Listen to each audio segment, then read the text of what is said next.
Hi అండి. అందరూ ఎలా ఉన్నారు? బాగున్నారా? Welcome to my YouTube channel mom's recipes. ఈరోజు మన ఛానల్లో మునక్కాయ టమాటా ఎలా చేయాలో చూద్దాము. దానికోసం ముందుగా కడాయి పెట్టుకొని ఆయిల్ వేసుకుందాము. ఆ తర్వాత ఇందులోకి పోపు దినుసులు అలాగే ఎండుమిర్చి వేసుకొని ఇవి కొంచెం ఫ్రై అయిన తర్వాత ఆనియన్, కరివేపాకు, పచ్చిమిర్చి కూడా వేసుకుందాం. ఇవి ఒకసారి మిక్స్ చేసి ఆనియన్ కొంచెం ఫ్రై అయిన తర్వాత పసుపు, ఉప్పునైతే యాడ్ చేసుకుందాం.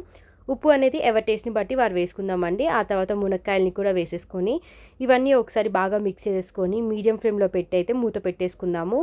ఇవి 10 మినిట్స్ మగ్గిన తర్వాత మూత ఓపెన్ చేసి ఒకసారి అయితే బాగా మిక్స్ చేసుకుందాం. ఆ తర్వాత ఇందులోకి టమాటోస్ యాడ్ చేసుకుందాం. ఆ తర్వాత అల్లం వెల్లుల్లి పేస్ట్ అలాగే కారంని కూడా యాడ్ చేసుకొని ఇవన్నీ ఒకసారి అయితే మనం బాగా మిక్స్ చేసేసుకొని దీని మీద అయితే మూత పెట్టేద్దాము. ఒక 10 మినిట్స్ ఇది బాగా మగ్గిన తర్వాత టమాటోస్ అయితే సాఫ్ట్ అయిపోతాయి. ఆ తర్వాత ఒకసారి తీసి బాగా మిక్స్ చేసుకొని ఇందులోకి కొంచెం వాటర్ యాడ్ చేసుకొని మూత అయితే పెట్టేద్దాం.